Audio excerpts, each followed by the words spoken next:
Hola, ¿qué tal? Paz y bien, les habla el Padre Rubén Francisco Bellante. Es un gusto para mí compartir este nuevo trabajo que hemos denominado Espiritualidad del conflicto, el control y el abandono en Dios. San Pablo, en la carta a los Romanos, capítulo 13, versículos 8 y 10, dice: que la única deuda con los demás sea la del amor mutuo. El que ama al prójimo ya cumplió toda la ley. El amor no hace mal al prójimo. Por lo tanto, el amor es la plenitud de la ley.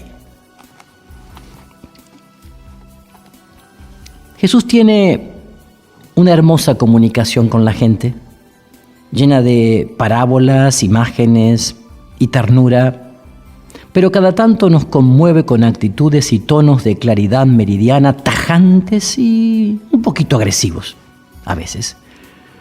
Las expresiones usadas para referirse a los escribas y fariseos, Mateo 23, 1-12, no son ciertamente un ejemplo de moderación y modestia.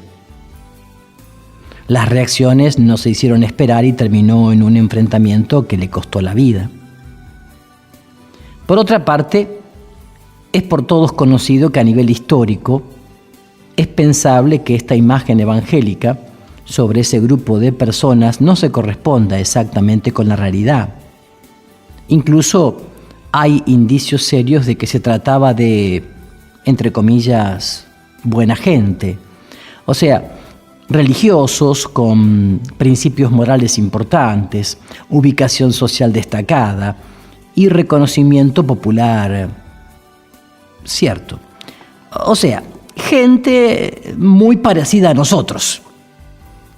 Aunque no dudamos que entre ellos habría algunos que vivían para mostrarse, tipo farándula, frívolos, superficiales. Posiblemente muchos eran gente honesta. Bueno, porque había sido la gente que mantuvo encendida la antorcha de la fe judía durante siglos, ¿no? Pero Jesús descubrió que en ellos había algo muy dañino y peligroso que atentaba contra el corazón de la buena noticia, del Evangelio, de la buena nueva, algo que podríamos definir como actitud vital y espiritual que impedía que recibieran la verdad, el Evangelio de la salvación. Diríamos en lenguaje informático, tenían un virus que inutilizaba la máquina y no dejaba cargar los programas de liberación que él quería instalar. Había en ellos un perfeccionismo espiritual que los hacía autosuficientes y salvadores de sí mismos por sus propias obras. Nos recuerda San Pablo que sufrió esa enfermedad y se curó a tiempo. Lo curó el Señor, claro. Estaban convencidos ellos del valor de la ley, del cumplimiento de la ley, de la salvación por la ley. Su razonamiento era sólido, pues se decían, la ley viene de Dios, ley divina, como gustan decir algunos eclesiásticos. Si la cumplimos perfectamente, estamos salvados. Más aún, si la vivimos a fondo, hasta la última coma, seremos perfectos como Dios. Aceptamos que se trata de una caricatura y sin embargo descubrimos que en nosotros hay mucho o al menos algo de todo eso. Es un mal que se da justamente en la gente buena, digamos, la gente moralmente seria, espiritualmente profunda, los que optan por el mal, por vivir en el error o el pecado, no se equivocan ni caen, pues se saben caminantes, peregrinos. Pero en la medida en que yo me salvo por mí mismo, a la larga no necesito de Dios más que para justificar la bondad de mis actos e inmediatamente juzgar la maldad o imperfección de los actos de los demás, de los que no son ni piensan como yo.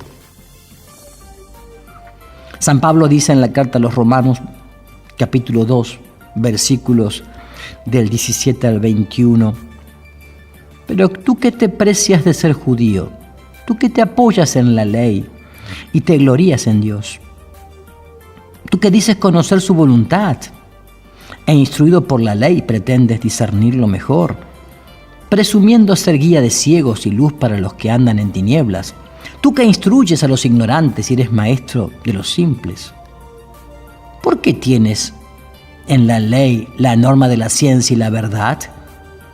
Tú que enseñas a los otros y no te enseñas a ti mismo. Pero este virus es imparable, como los gusanos informáticos, y muta, sí, va cambiando hacia otras formas más grotescas, como el exhibicionismo espiritual, o también, a veces, la soberbia espiritual, o también el pseudomisticismo. El exhibicionismo espiritual. Tan bueno soy que los demás tienen que verlo para aprender. Y me encargo de destacarlo en mis conversaciones explicando cuán equivocados e imperfectos son los otros. Bueno, en fin, hay un poco de todo. Pero estamos hablando de la espiritualidad del conflicto. Por lo tanto, toda caricatura, aunque no tanto. Jesús sabía que corríamos ese peligro y su evangelio y la iglesia nos lo recuerdan cada tanto en algunos domingos. Justamente porque somos personas buenas, moralmente honestas y espiritualmente en búsqueda. Por eso podemos caer en esas actitudes espirituales. Además, si le sumamos nuestra base psíquica no siempre sana y equilibrada, la búsqueda de seguridades nos puede jugar malas pasadas, como pasa hoy día con los nuevos fundamentalismos. La espiritualidad cristiana, igual que la de los fariseos, puede buscar modelos, leyes, ritos, normas, costumbres que nos aseguren, entre comillas, que vamos bien, que podemos salvarnos de verdad. Cuando esa espiritualidad, para colmo, viene de afuera y de arriba, más despierta los resortes internos que nos hacen sentir lejos del ideal, cansados para llegar a la meta, y reforzamos entonces nuestras falsas seguridades. Si la ley deja de ser un medio para nuestra andadura en la vida y se idolatriza, transformándose en fin en sí mismo, ocupa el lugar de Dios, y es ella la que ilusoriamente, entre comillas, nos salva. Así es. ¿Cuántas vidas de santos ejemplares, incluso desde la más tierna infancia, nos movieron a una entrega generosa? Pero cuánta ansiedad despertaron cuando descubrimos que no éramos ni nunca seríamos como ellos. El ideal funciona como tal. Cuando mueve a intentarlo usando creativamente todas las fuerzas disponibles, pero si está demasiado lejos y alto, generará depresión, esquizofrenia o, más común aún, abandono del camino por imposibilidad total de acercarnos a él. ¿Cuánta de esa espiritualidad farisaica se nos ha colado en la iglesia arropada con conceptos y términos filosóficos prestados de la cultura griega, ¿no? ¿Cuántas? Pero nosotros estamos en camino y creemos que el conflicto no es una mala palabra, aunque tiene mala prensa.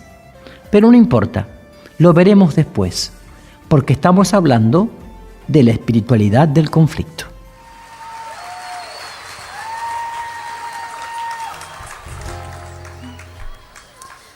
Yo soy chilena, latinoamericana, pero cuando me enviaron a Europa me quedé con la boca abierta porque nunca había visto una ciudad con murallas.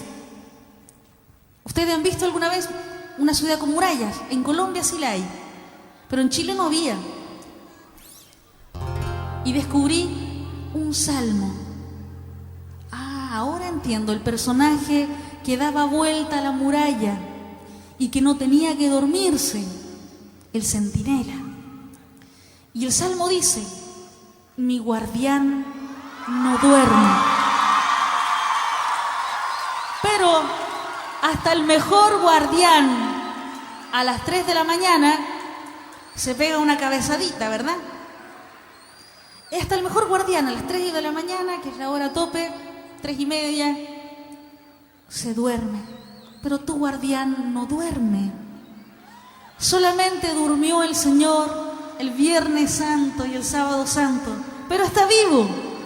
Por eso no duerme, ni reposa tu guardián. Él es tu guardián, tu guardián. Otra imagen que dice el Salmo y que descubrí cuando vi esas ciudades antiguas. Dice el Salmo, el Señor está ¿a qué lado? ¿A dónde? A mi derecha. ¿Y ustedes saben por qué? Yo lo descubrí mirando la armadura de estos caballeros de la Edad Media. ¿En qué mano tienen el escudo? En la izquierda. ¿Y cuál es el lado que les queda más desprovisto al enemigo? La derecha. Y el Señor dice, el Salmo dice, el Señor está a tu derecha.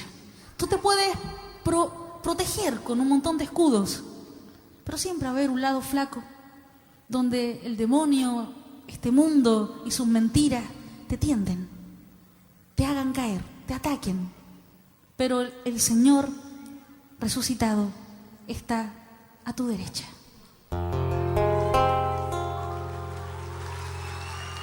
Levanto mis ojos a los montes, ¿de dónde me vendrá el auxilio? ¿De dónde me vendrá el auxilio? El auxilio me viene de ti. ¿Qué hiciste? El cielo y la tierra. No permitirá que resbale mi pie. A mi guardián no duerme. A mi guardián no duerme, porque está vivo siempre. No permitirá que resbale mi pie. A mi guardián no duerme. A mi guardián no duerme. No duerme ni reposa el guardián de Israel. No duerme ni reposa mi guardián. El Señor está a mi derecha. El Señor está a tu derecha. El Señor me libra de todo mal. De día el sol no me hará daño, ni la luna de noche. De día el sol no me hará daño, porque Él, ustedes no permiten. ¡Fuerte! Mi guardián no duerme, mi guardián no duerme. A mi guardián no duerme. No permitirá que resbale mi pie. A mi guardián no duerme. A mi guardián no duerme. No duerme ni reposa el guardián. Ya lo sabes, Él no duerme ni reposa. No duerme ni reposa mi guardián. Última vez. No duerme. Él está vivo, el guardián. Él es nuestro guardián. No duerme ni reposa mi guardián.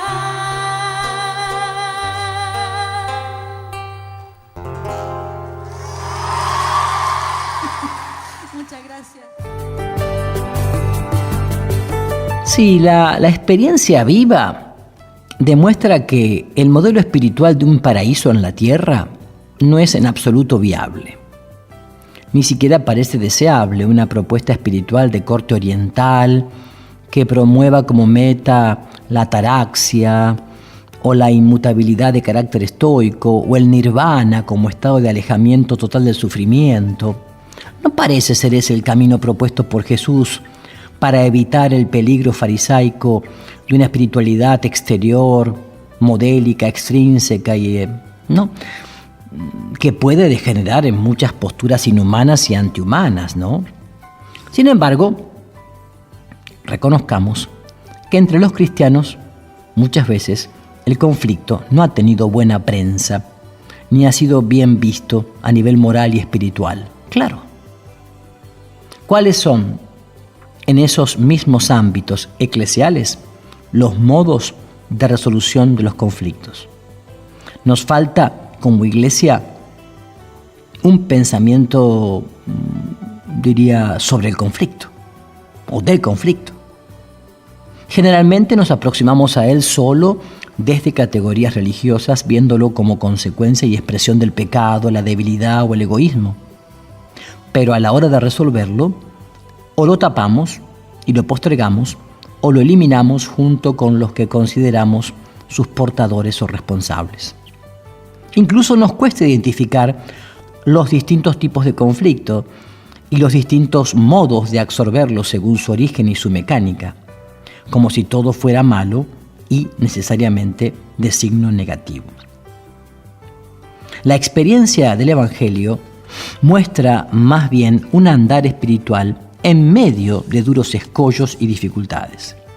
Muchos de ellos provienen de la cotidianidad gris del trabajo, la familia, el descanso, nuestra corporeidad y nuestra salud, nuestros afectos, relaciones sociales, etc. No hay que inventar nada, porque la vida marcada por nuestras limitaciones propias de la criaturidad nos van poniendo esos obstáculos, que a veces hemos calificado de pruebas, con el peligro interpretativo que encierra este concepto. Es, yo diría, más bien la espiritualidad de Nazaret, de la vida oculta de Jesús, del taller, la casa, el pueblo, la sinagoga, la familia y los amigos. Es decir, cualquier persona que quiera vivir con un tono mínimo su humanidad en la historia y en el medio cultural que le haya tocado, haciendo del amor el centro de su existencia, tendrá que lidiar con múltiples elementos distorsivos, conflictivos, dolorosos e incluso insuperables. Pero si a eso le agregamos una opción personal por el seguimiento de Cristo y el crecimiento de su reino, la cosa se complica ciertamente.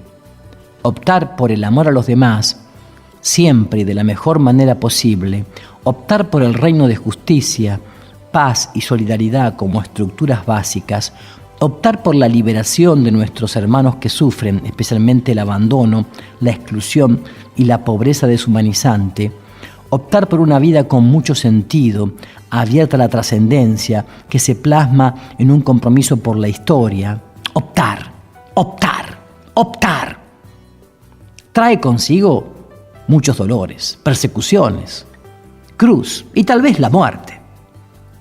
Al fin y al cabo, este es un tiempo de martirio. Es la espiritualidad de Jesús, el Galileo, que anuncia el reino a una costa de su vida, su Pascua, para la salvación de los demás, ¿no? Lo dice San Pablo hermosamente en 2 Corintios 4, del 7 al 11. Pero nosotros llevamos ese tesoro en recipientes de barro, para que se vea bien que ese poder extraordinario no procede de nosotros, sino de Dios. Estamos atribulados por todas partes, pero no abatidos. Perplejos, pero no desesperados. Perseguidos, pero no abandonados. Derribados, pero no aniquilados. Siempre y a todas partes llevamos en nuestro cuerpo los sufrimientos de la muerte de Jesús, para que también la vida de Jesús se manifieste en nuestro cuerpo. Y así, aunque vivimos, estamos siempre enfrentando la muerte por causa de Jesús, para que también la vida de Jesús se manifieste en nuestra carne mortal. Si a eso le sumamos un contexto sociocultural no muy favorable al ser humano y a la justicia, los potenciales conflictos se multiplican geométricamente. Sí, hay que caminar así, con los conflictos. A ver, Hagamos un rápido repaso de las conflictividades inevitables, lo que es inevitable. Por ejemplo, conflictividad consigo mismo, por las distintas etapas de la vida, por las distintas dimensiones de la propia persona, ser complejo de diversos sustratos, ecológico, fisiológico, sexual, afectivo, psíquico, intelectual, por las dudas propias de la criatura, de que somos criaturas, que siempre camina entre la certeza y la oscuridad. También hay conflictividad con Dios, por la distancia insalvable entre el totalmente otro y su criatura, por la cercanía de un Dios encarnado que siente y vibra con nosotros, por ese amor que nos desborda entusiasmándonos, pero a veces dejándonos pasmados por tanta gratuidad. También hay conflictividad con los nuestros, nuestra pareja, nuestros hijos, padres, familiares, amigos, compañeros de camino, por sus propios conflictos, por las relaciones interpersonales que pasan por fases necesariamente dispares, porque algunos de ellos se pueden transformar en piedras de tropiezo para nuestra fidelidad, por el sinsabor que nos provocamos mutuamente por nuestros dolores y pecados. También hay conflictividad eclesial. Nuestra comunidad no vive el Evangelio plenamente o lo encarna mucho más santamente que nosotros, o por las incomprensiones y abandonos de pastores y hermanos, por los miedos que la paralizan y la hacen traicionar al reino a favor de seguridad social, porque se olvida de actuar desde los pobres y se encarama en posturas de poder, Y también hay conflictividad social. El mundo político y económico impone reglas poco humanas que chocan con los principios básicos de la moral social cristiana, del Evangelio, por las dificultades para organizar una vida laboral sana que abra espacios verdes al encuentro familiar e interpersonal, por el sufrimiento de tantos hermanos que viven excluidos del sistema. O sea que esta sería una espiritualidad propia de los peregrinos, de los caminantes, de los que van haciendo algo en el camino, los del camino, con pocas seguridades y certezas y muchas incertidumbres y búsquedas. Caminantes que tienen una meta cierta, la resurrección, una orientación irrenunciable, que es el amor siempre. Compañeros que peregrinan a la par, hermanos y hermanas, y muchos atajos, cruces, curvas, túneles oscuros, que conllevan un permanente discernimiento abierto a errores y rectificaciones indispensables. Esto no implica ni puede suponer jamás una actitud patológicamente combativa, o sea, de enfermos combativas, que busca siempre la crítica, la incomodidad, la pelea y pareciera como que necesita compulsivamente el conflicto. No estamos hablando de eso, No estamos hablando de personas que buscan el conflicto por una actitud patológica psíquica. No, una sana espiritualidad cristiana vive buscando la paz, la común unión, el encuentro, la superación de los enfrentamientos, la celebración. Sí, claro que sí. San Pablo lo dice en la carta a los Filipenses, capítulo 2, versículos del 1 al 5. Sin embargo, la realidad muestra otra cara opuesta y o complementaria. Es lo que a veces Francisco, el Papa, llama espiritualidad del éxodo, para explicar plásticamente esta situación de búsqueda, de salida, de búsqueda, de salida. Es una espiritualidad profundamente personal y, en consecuencia, esencialmente comunitaria. Es encarnada y pascual. Es histórica, geográfica, cultural, diríamos hoy. Es existencialmente humana y, por lo tanto, totalmente divina. Pero por todo eso, por no ser nada angelical, es justamente una espiritualidad que no rehúye el conflicto, sino que lo incorpora como una dimensión más dentro de sí. Dimensión no buscada ni querida en sí misma, pero sí aceptada como consecuencia de la andadura cristiana. Ir en camino. En camino. Como bien lo presenta San Lucas en su Evangelio. Estar de camino. Camino hacia Jerusalén. Los discípulos que van de camino. Qué inspirador que es el Evangelio según San Lucas y también el libro de los Hechos de los Apóstoles. Es muy inspirador para poder captar mejor esta espiritualidad del conflicto.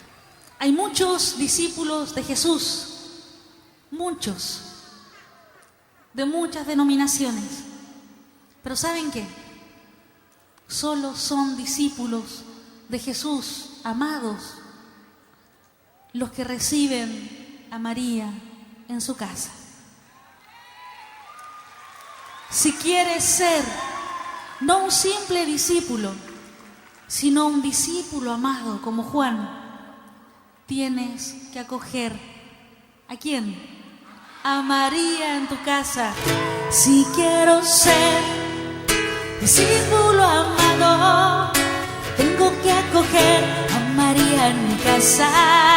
Es fácil, dilo. Si quiero ser discípulo amado, tengo que acoger a María en mi casa. Otra vez. Si quiero ser discípulo amado, tengo que acoger a María en mi casa. Primera cualidad del discípulo amado. El discípulo amado descansa en el pecho de Jesús, goza de su intimidad, escucha sus latidos. El discípulo amado conoce los latidos del corazón del Señor. El discípulo amado está junto a la cruz, no abandona a tu hijo, no abandona a tu hijo en los tiempos de prueba. Si quiero ser, dilo, si quiero ser discípulo amado, tengo que acoger a María en mi casa. Si quieres ser, dilo, si quiero ser discípulo amado, tengo que acoger a María en mi casa. Tercera cualidad del discípulo amado. Hay muchos discípulos, pero si quieres convertirte en discípulo amado con estas cualidades, tienes que acoger a María como Juan en su casa. El discípulo amado corre a tu sepulcro, le bastan pocos signos para reconocerte. Con poquitos signos, el que es discípulo amado reconoce al Señor. Poquitos signos. El discípulo amado te reconoce por madre suya, te recibe en su casa, vive junto a ti. Dilo, si quiero ser discípulo amado, tengo que acoger a María en mi casa. Dilo, si quiero ser discípulo amado, tengo que acoger a María en mi casa. ¿Ustedes? Sí. ¿Qué cosa? ¿Qué tengo que hacer? A María en mi casa. No hay más remedio, ella. Si quiero ser discípulo amado, tengo que acoger a María en mi casa. Vamos a hacer una experiencia esta noche. Vamos a decirle a María que venga a nuestra casa, que la vamos a recibir con cariño como Juan. Les voy a pedir que levanten sus manos en signo de acogida y le digan a María: Madre, te recibo en mi casa. Madre, yo te acojo en mi vida. Madre, te recibo en mi casa. Soy tu hijo. Dile a María: yo quiero ser discípulo amado. Dile: Madre, te recibo en mi casa. Madre, yo te acojo en mi vida. Madre, yo te acojo en mi vida. Madre, te recibo en mi casa. Madre, te recibo en mi casa. Soy tu hijo. No quiero ser simple discípulo, quiero ser discípulo amado. Por eso ven a mi casa, María. Madre, te recibo en mi casa. Madre, yo te acojo en mi vida. Madre, yo te acojo en mi vida. Madre, te recibo en mi casa. Madre, te recibo en mi casa. Soy tu hijo. Última vez, ustedes. Dile a María: Madre, te recibo. Madre, Madre, yo te acojo en mi vida. Madre, yo te acojo en mi vida. Madre, te recibo en mi casa. Madre, te recibo. Soy tu hijo. Si quiero ser, digo, discípulo amado, tengo que acoger a María en mi casa. Sí. ¿Qué cosa?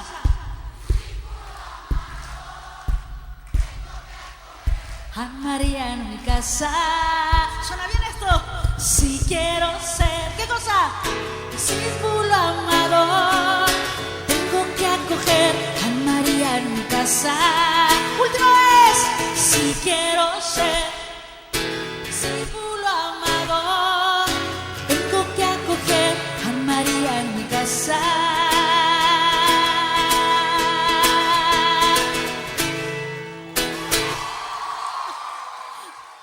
Pero con el andar, hay que decirlo, ¿no?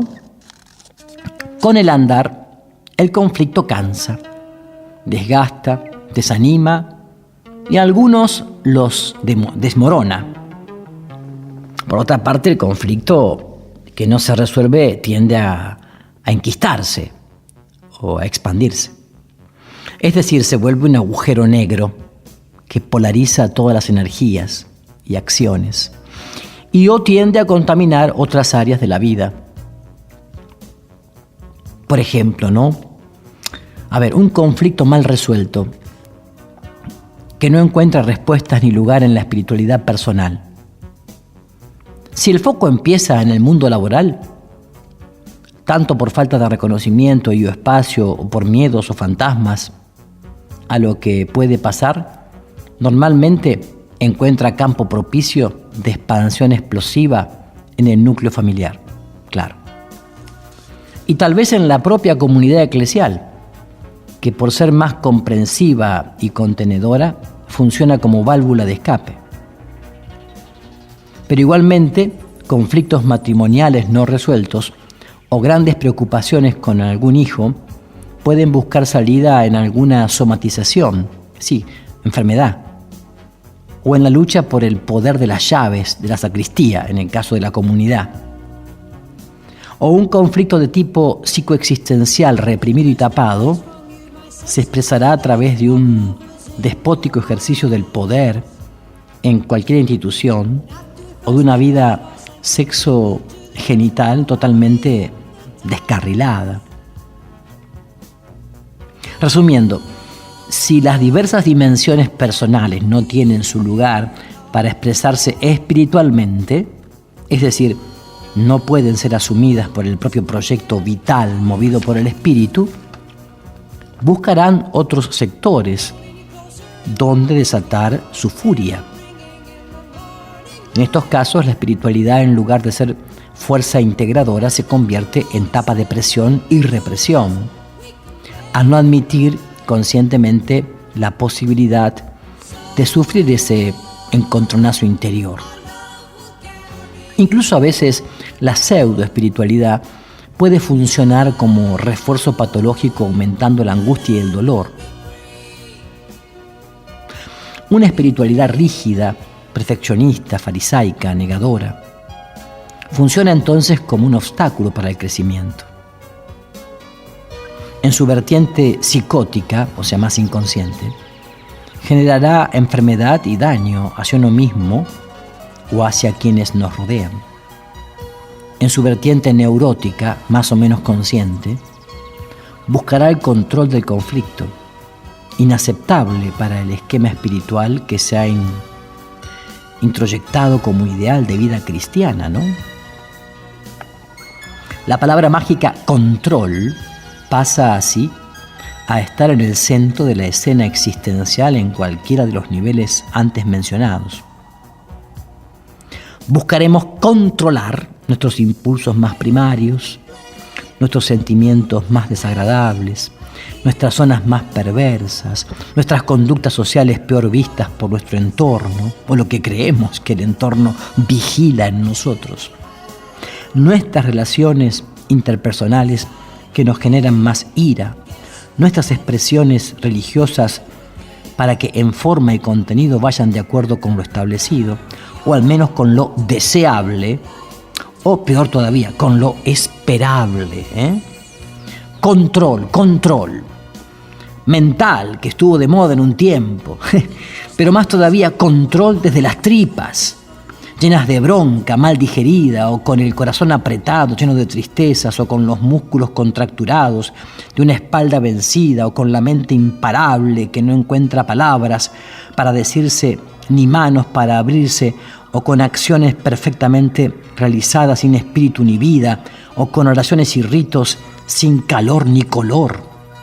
Sí, control en todas sus formas para asegurarnos de no salirnos de los parámetros marcados por Dios o por su ley, marcados por nuestro movimiento eclesial o por el magisterio, marcados por nuestros padres y modelos, marcados sobre todo por nuestra propia autoimagen que tanto nos costó construir y defender para ser felices, es decir, aceptados, reconocidos y especialmente amados por los demás. Control para no perder el lugar que nos ganamos en nuestra familia, en nuestra comunidad, en nuestro trabajo, en nuestro grupo y estatus social, en nuestra relación frente a Dios. Porque tantos méritos hemos hecho para salvarnos y para llegar al cielo. Entonces, ya estarás reaccionando, de acuerdo a lo que estoy diciendo, desde la cabeza o con el corazón o con movimiento de las vísceras, el colon irritable, etc., insinuando lo exagerado de lo que acabo de decir, o incluso descalificando por esto mismo, por extremista. Sí. Quizás te sentís como golpeado en tus seguridades. Si algo de esto pasó, es posible que haya vestigios o síntomas de algún rasgo espiritual de esta índole. La inseguridad presente en todos nosotros y por lo tanto en el común de las espiritualidades genera un sinfín de recursos de autoafirmación muy necesarios en algunos momentos que eviten nuestro desborde existencial. Sin embargo, no siempre es el mejor aliado para una sana espiritualidad del seguimiento de Jesús en espíritu y verdad que nos haga crecer en fidelidad evangélica y en felicidad humanizadora. De más está aclarar que el desenmascarar un control de este tipo no implica ser bandera de un descontrol de ningún tipo. Sería tan antiespiritual y dañino como lo que estamos buscando superar. No es un hagamos cualquier cosa, o para donde tire la corriente, o si el cuerpo lo pide, o yo lo siento así, o que los demás se adapten o se vayan, o expresiones peores todavía de un egocentrismo y un narcisismo esencialmente antihumanos, desamorados, antievangélicos, que destruyen todo a su paso. No es a esto a lo que nos referimos. Nos referimos a la superación del autocontrol exasperado y crispado, que no permite un verdadero discernimiento, un control sin sentido ni horizonte, que le dé perspectiva humana, un control porque sí y autojustificado que no hace crecer y es involutivo, un control finalmente farisaico que sigue creyendo que nos salvamos por nuestra propia perfección y no por el amor gratuito de Dios, que genera una respuesta amorosa que nos hace felices y salva a los que están con nosotros. El control pintado tan crudamente es el que algunos aprendimos con el esquema imperativo e indicativo, que ya San Pablo demostró que es contrario a la gracia. El apóstol no dejará de insistir en todas sus cartas que el esquema jesuánico es indicativo imperativo. Efesios capítulo 2, versículos del 8 al 10. Porque ustedes han sido salvados por su gracia mediante la fe. Eso no proviene de ustedes, sino que es un don de Dios. Y no es el resultado de las obras para que nadie se gloríe. Nosotros somos creación suya. Fuimos creados en Cristo Jesús a fin de realizar aquellas buenas obras que Dios preparó de antemano para que las practicáramos. Pongámoslo en nuestras palabras. El esquema tradicional promovía la aceptación y vivencia de una serie de leyes externas que nos transformaban en gente buena, potable para recibir la gracia salvífica. La tarea era previa al don, pero San Pablo no se cansó de demostrar que el don, el regalo, la gracia, es el primer paso y viene de Dios, y con él nos arremangamos y nos ponemos en plan de tarea amante para responder y vivir acorde con él. Lo leemos en Romanos 5, versículos 5, 8 y 10. Y la esperanza no quedará defraudada porque el amor de Dios ha sido derramado en nuestros corazones por el Espíritu Santo que nos ha sido dado. Pero la prueba de que Dios nos ama es que Cristo murió por nosotros cuando todavía éramos pecadores. Porque si siendo enemigos fuimos reconciliados con Dios por la muerte de su Hijo, mucho más ahora que estamos reconciliados, seremos salvados por su vida. Este es el abandono confiado. El abandono confiado del caminante que no tiene la hoja de ruta toda marcada y detallada, sino que levanta la vista, se deja guiar por el sol, las estrellas, los signos de la naturaleza y de los tiempos, que se deja sorprender por los aportes de los compañeros de camino con propuestas creativas y discernimientos comunitarios, a veces esforzados pero siempre mejores que las solitarias decisiones totalitarias, unipersonales, que confía en que Dios habla más desde lo pequeño, pobre, sencillo, vulnerable y chiquito, es decir, desde abajo y desde adentro. Es el abandono confiado de los peregrinos de Emaús, que supieron reconocer sus sentimientos más funestos, acogieron al ignoto compañero y sus enseñanzas, abrieron su casa al peregrino, ofreciéndole su propia mesa y compartieron el tesoro descubierto con sus hermanos. Abandono teologal es aquel que sabe que todo depende de Dios, pero que Él no hace magia y cuenta con nosotros para que juntos vayamos resolviendo lo mejor posible a nuestro alcance todos los conflictos que son propios de este caminar amoroso. Abandono es el que despierta nuestros mejores talentos, carismas, y no oculta nuestros peores defectos. Es creer de verdad que Dios nos ama como somos, nos habla desde lo que somos, nos cambia y convierte con lo que somos y salva a los demás por lo que somos. Así, el control nos anquilosa y paraliza, mientras que el abandono nos diviniza y dinamiza. El control fuerza y dirige de afuera para adentro. El abandono libera y transforma de adentro para afuera. El control es cómodo aunque se reviste de esfuerzo. El abandono es exigente porque se viste de ternura comprensiva. El control se disfraza de hombre perfecto y deshumaniza. El abandono se desnuda de hombre imperfecto y nos humaniza. El control termina haciéndonos ídolos de nosotros mismos y esclaviza. El abandono deja que Dios nos libere de nosotros mismos y nos dignifica. El control, finalmente, oprime a los hermanos. El abandono deja ser a los demás. El control, a la larga, exacerba el conflicto. El abandono lo transforma en desafío, en reto. El control hace de Dios un científico.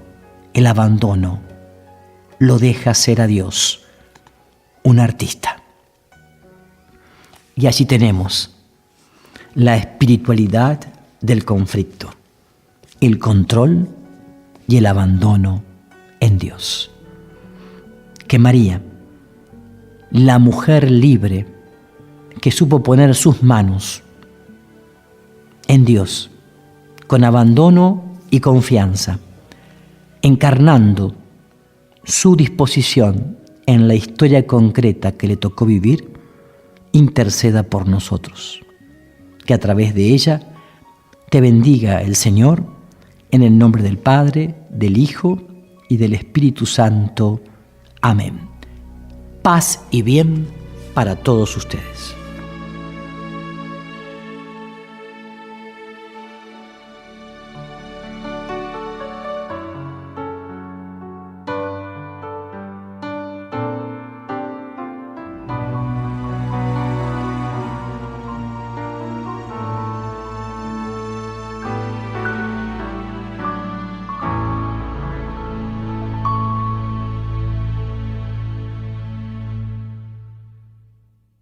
El Espíritu de Dios está en este lugar. El Espíritu de Dios se mueve en este lugar. Está aquí para consolar, está aquí para liberar, está aquí para guiar. El Espíritu de Dios está aquí. El Espíritu de Dios está en este lugar. El Espíritu de Dios se mueve en este lugar. Está aquí para consolar, está aquí para liberar, está aquí para guiar. El Espíritu de Dios está aquí.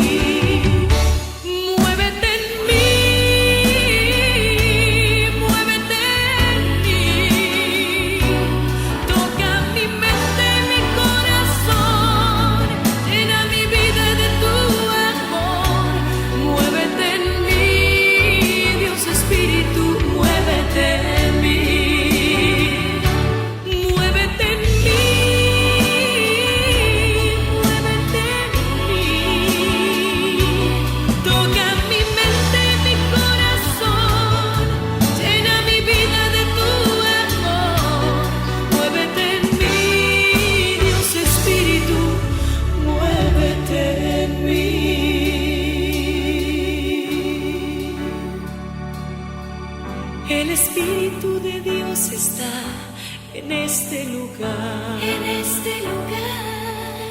El Espíritu de Dios se mueve en este lugar. Está aquí para consolar, está aquí para liberar, está aquí para guiar. El Espíritu de Dios está aquí. El Espíritu de Dios Dios está en este lugar. El Espíritu de Dios se mueve en este lugar. Está aquí para consolar, está aquí para liberar, está aquí